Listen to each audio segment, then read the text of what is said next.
Aksi pencurian di Masjid Jami Ibadillahi Solihin, Kota Tangerang, Banten terekam CCTV.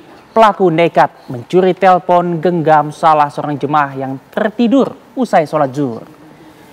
Dan inilah rekaman CCTV pencurian telepon genggam milik jemaah masjid usai melaksanakan ibadah sholat zuhur. Pelaku, pemirsa, terpantau tidur tak jauh dari korban. Kemudian menghampiri korban dan mengambil ponsel yang sedang digenggam korban dan pergi. Korban mengatakan meski dirinya sadar saat telepon genggamnya dicuri, namun ia tidak mengira seorang pria yang sedang berjalan keluar masjid adalah pelakunya.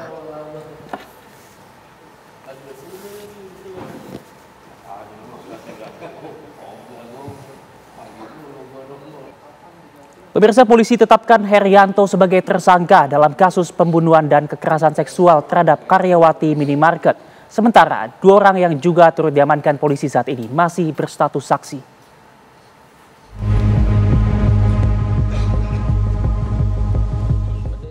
Setelah melalui serangkaian pemeriksaan dan pendalaman, Satreskrim Polres Purwakarta menetapkan Herianto, wakil kepala toko minimarket, sebagai tersangka karena telah terbukti membunuh dan melakukan kekerasan seksual terhadap bawahannya. Sedangkan 2 orang lainnya yang turut diamankan polisi karena membantu membuang jasad korban saat ini masih berstatus saksi.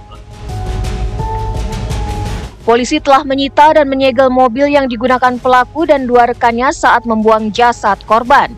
Saat ini menetapkan 1 tersangka, yaitu tersangka yang merupakan pelaku utama, ya, dan yang 2 orang lainnya saat ini kami masih dalam proses penyidikan lebih lanjut apakah ada perbuatan melawan hukum yang dapat diterapkan ataupun dikenakan sanksi kepada yang bersangkutan ataukah hanya sebagai status sebagai saksi. Ini masih kami lakukan proses penyidikan lebih lanjut.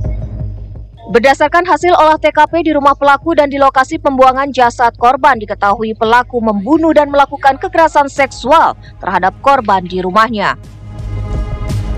Kemudian pelaku meminta bantuan 2 rekannya untuk membuang jasad korban di Jembatan Merah Sungai Citarum. Dari Purwakarta, Jawa Barat, Agung Prasetyo, TV One mengabarkan.